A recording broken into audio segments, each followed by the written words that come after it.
Ahora está grabando, perfecto.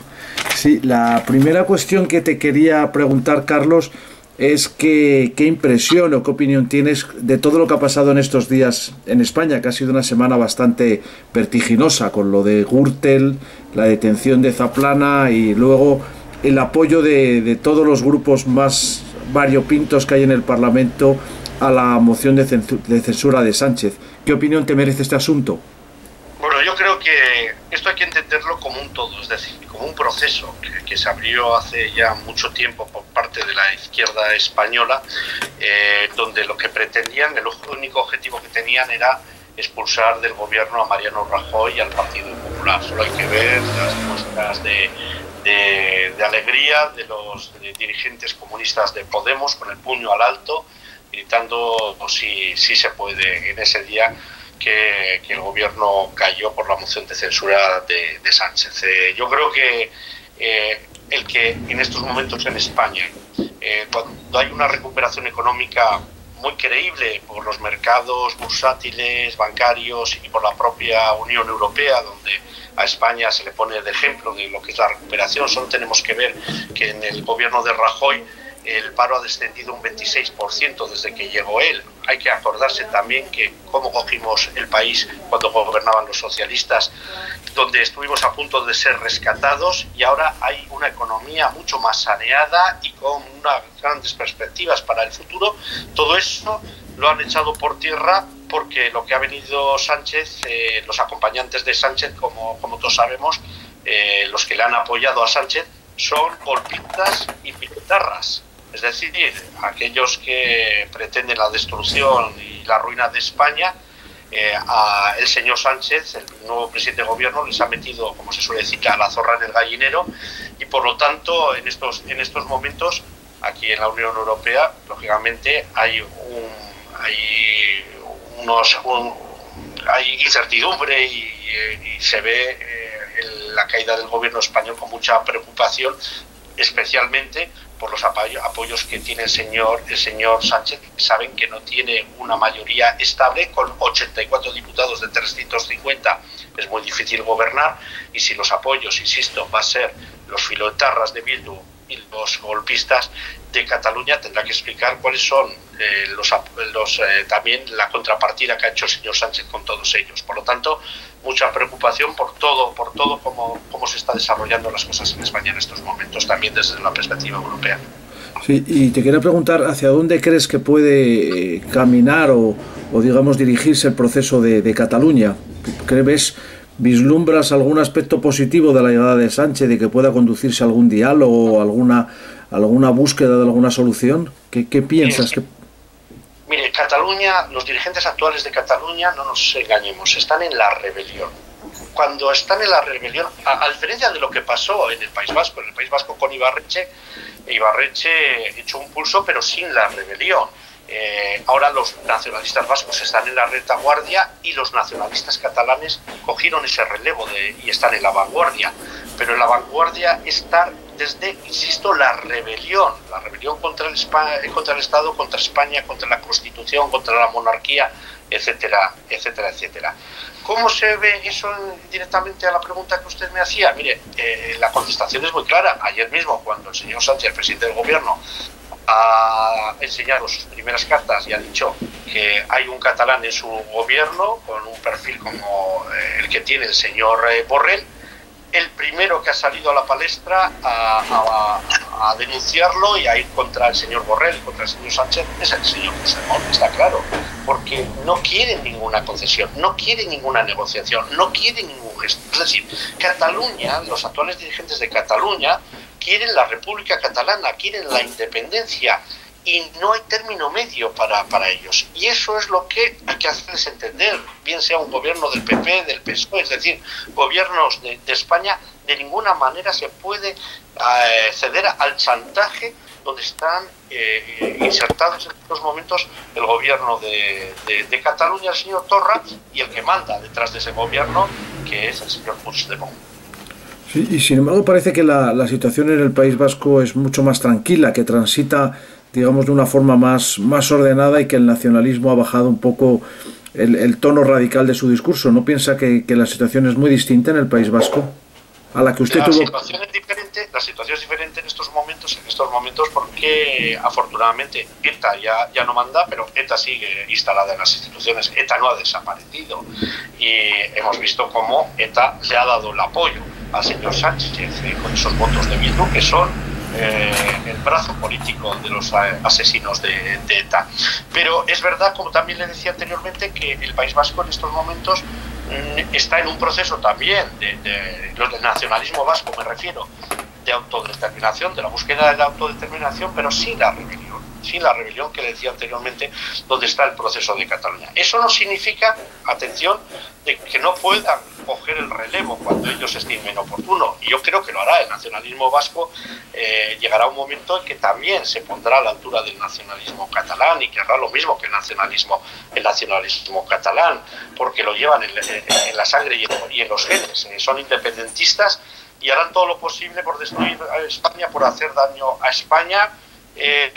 Y por lo tanto el nacionalismo vasco del nacionalismo vasco no se puede absolutamente nadie fiar. Lo hemos visto en estas últimas horas y en estos últimos días lo que ha ocurrido. Pero a mí no me sorprende. El nacionalismo vasco juega sus cartas. Ellos quieren el mismo proceso, seguir la estela que deja el nacionalismo catalán, quieren romper a España, cierran la independencia. Y hay un dato muy importante: el día que aprobaron los presupuestos junto al Partido Popular, ese mismo día en el Parlamento vasco votaron junto a Batasuna la nacionalidad vasca para los ciudadanos del País Vasco. Es decir, van dando pasos hacia la autodeterminación, hacia también instalar una república de Euskal Herria para romper con España, pero ellos tienen sus tiempos. Ahora, no hay que quitar del objetivo de que intentarán ser lo mismo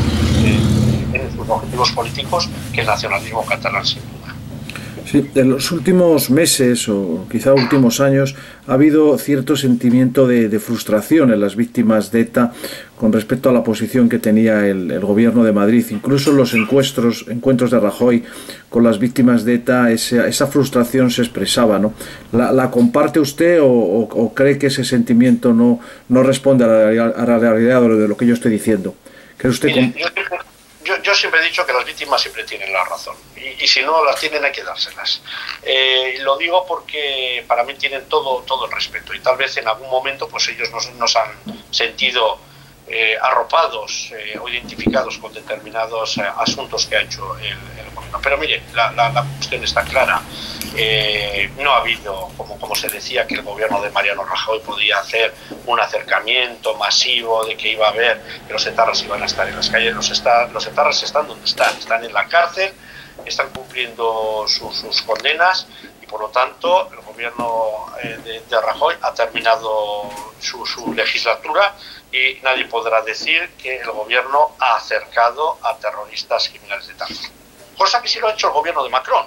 El gobierno francés en los últimos tiempos ha acercado a varios dirigentes y asesinos de ETA cerca del territorio vasco, trasladándolo de otras partes del territorio francés a cárceles cercanas al país vasco. Por lo tanto, yo creo, insisto, que a las víctimas siempre hay que oírlas, siempre hay que darles el apoyo y sobre todo hay que darles la memoria, la dignidad y la justicia que están ellos pidiendo. Sí, precisamente todo esto que ha ocurrido en España coincide con la llegada de la Liga del Norte y el movimiento 5 estrellas al gobierno en Italia, y ha creado un momento de cierta incertidumbre. Incluso los mercados han respondido ante esa incertidumbre, ¿no?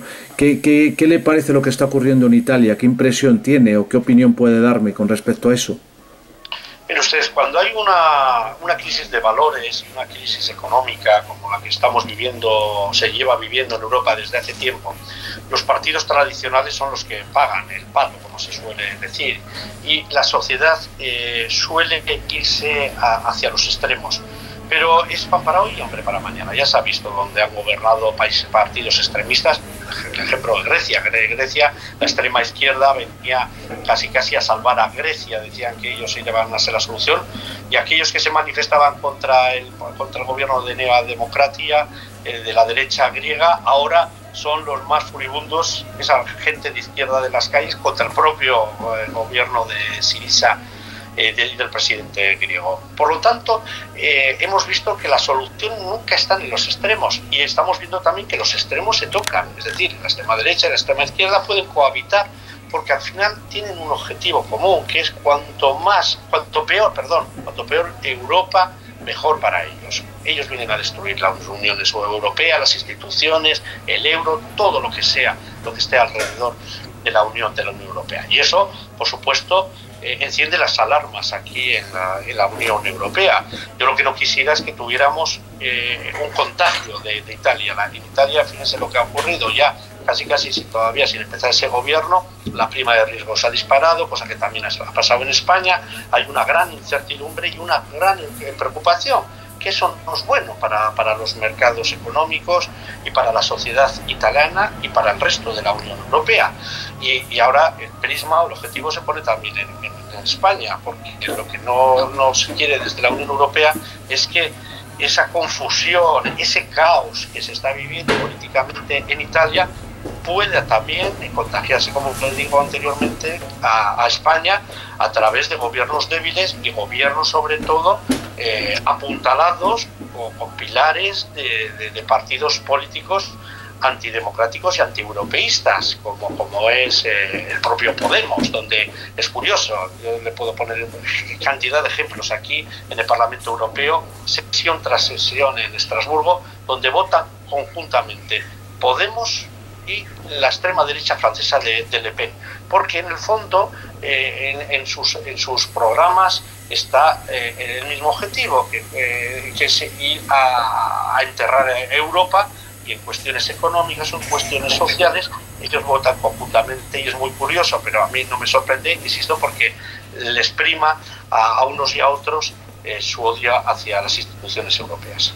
Sí, pero fíjese que la tormenta populista y antieuropea sigue avanzando, que el pasado fin de semana hubo elecciones en Eslovenia y un partido contrario a las políticas migratorias de la Unión Europea ganó las elecciones, ¿no? Que parece que la tormenta va más, ¿no? Claro, por lo que le decía, porque todavía Europa no ha salido de la crisis de valores y de la crisis económica donde estamos sumergidos desde hace muchos años, y como le estaba diciendo, cuando los partidos tradicionales, los partidos grandes, los partidos de toda la vida, la sociedad no percibe que pueden darles soluciones a los problemas reales que tienen los ciudadanos, la gente vira y se extremiza en el voto. Y están apoyando y ayudando a partidos políticos, como les estaba diciendo anteriormente, muy extremistas, en Eslovenia, en Austria, en Holanda, en Finlandia, en Grecia, de extrema derecha y de extrema izquierda. Esto no es una cuestión de un signo o de otro signo político. Y ese es uno de los grandes retos que tiene en estos momentos la Unión Europea y las grandes preocupaciones. Y muchos nos tememos que si esto sigue así, el próximo Parlamento Europeo que salga de las urnas el 26 de mayo del año 2019 podría llevar a los partidos extremistas de derecha y de izquierda a tener grandes resultados o una gran presencia en el Parlamento Europeo, y eso sin duda sería un horror, un fracaso para la Unión Europea, y sería de preocupación para todos los ciudadanos europeos, que tanto bienestar ha traído la Unión Europea y sigue trayendo a los Estados miembros, porque, insisto, ellos lo que van a hacer es intentar destruir estas instituciones europeas. Sí, yo le quería preguntar, usted está en Bruselas, en el Parlamento, y creo que conoce de primera mano lo que allí ocurre. ¿Qué es lo que le falta a la Unión Europea para ser una verdadera unión de Estados multinacional que funcione y dé esa seguridad y cobertura a todos los ciudadanos? ¿Qué es lo que falla al proyecto? ¿Qué piensa usted? Bueno, yo creo que falta primero que una parte de solidaridad de muchos Estados miembros, ¿no?, de la Unión Europea. Se está viendo, por ejemplo, con el flujo migratorio, donde se están haciendo políticas para acoger a cada país a inmigrantes que vienen de tragedias desde el este de Europa, especialmente de Siria, de Afganistán, Bangladesh, etcétera, etcétera, Irak, etcétera, y que hay países pues, que se niegan a recoger. Bueno, esa solidaridad es una falta de la Unión Europea, pero también es muy complicado y es muy difícil. Si alguno piensa que los Estados Unidos de Europa deberían ser como los Estados Unidos norteamericanos, porque a los Estados Unidos norteamericanos les une una cosa fundamental, que es la lengua, entre otras cosas, ¿no? Es decir, Europa sigue siendo una torre de Babel, donde aquí en el Parlamento Europeo hay 24 idiomas oficiales y donde todavía hemos avanzado mucho en hacer unión. La Unión Europea es muy joven, no tiene siglos como otros Estados Unidos que están unidos, pero es joven. Nosotros llevamos décadas de Unión Europea, no llevamos siglos. Se ha avanzado mucho, se ha avanzado en una moneda conjunta, se ha avanzado en quitar fronteras, se ha avanzado en quitar aranceles, se ha avanzado en dar bienestar a la sociedad en muchos temas, pero todavía hay muchos pendientes. Falta una defensa común, falta jurisdicciones comunes, justicia común, etcétera, etcétera. Por lo tanto, es que no es tan homogénea como en otros países esta Unión Europea. Es más heterogénea, lógicamente. Y se hacen muchas cosas, pero todavía se tiene que avanzar muchísimo, y yo creo que eso lo tendrán que hacer generaciones posteriores que tienen muchas décadas para ir en el camino que les estaba yo diciendo. Sí, le quería preguntar también si no cree que ahora mismo en esta crisis que sufre Europa, con un posicionamiento muy protagónico de Francia y Alemania, España se ha quedado un poquito atrás y está un poco como fuera de juego, sin ese protagonismo que creo que tienen Francia y Alemania. No sé usted qué piensa. Bueno, yo creo que es verdad que sobre todo Alemania es la locomotora de Europa, ¿no? Yo creo que desde Alemania se está haciendo, pues como siempre, intentar liderar una parte de la Unión Europea, y tiene como socios pues a los grandes países. Pero yo no estoy de acuerdo en que España esté al revés. Yo creo que con la salida ahora en el Brexit del Reino Unido, España tiene un papel importante como país grande de la Unión Europea. Recordemos que por población somos en estos momentos, con la salida del Reino Unido, la cuarta nación después de Francia, Alemania e Italia. Y detrás nuestro está otro gran país como es Polonia, de los países del este. Por lo tanto, yo creo que el peso específico de España será un peso grande, y tendrá un papel cada vez más activo si se hacen las cosas bien. Yo creo que se estaban haciendo las cosas bien. Nosotros hemos pasado otra vez a ser cabeza de león y no cola de ratón. Cola de ratón volvimos a ser con el gobierno de Zapatero. El Partido Popular colocó, y no es porque lo diga uno del PP o porque lo diga el señor Rajoy, es que la propia canciller alemana, el presidente del gobierno francés o ministros de otros países han dicho que España, la recuperación de España es modélica y que España es uno de los países grandes. Por lo tanto, a ver si somos capaces de no perder lo que hemos hecho hasta ahora. Sí. Y finalmente le quería preguntar sobre América Latina, que sé que usted ha sido observador electoral y ha conocido algunas de las crisis que se vivieron allí en el continente. Le quería preguntar concretamente por cómo examina la situación de Venezuela y ahora la de Nicaragua, que está envuelta en un baño de sangre. Sí, usted acaba de citar dos países que tienen un eje fundamental y un eje principal, que son países satélites de Cuba, países internos en la revolución bolivariana, en la revolución chavista, es decir, de la extrema izquierda. Y lo que está haciendo esos países desde la extrema izquierda, lo estamos viendo, es enterrar a su población, a la sociedad de Venezuela, de Nicaragua, los matan a sus conciudadanos, como estamos viendo, con decenas de muertos. Con imágenes terribles.